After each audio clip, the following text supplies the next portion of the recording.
ating pag-usapan.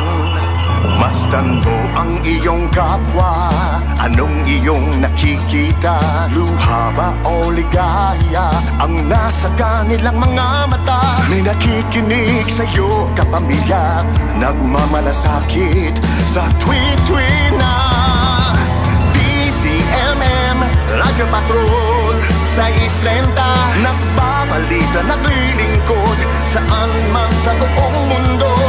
DCMM Radyo Patrol 630, tapat at totoo, naglilingkod sa'yo, oh Pilipino.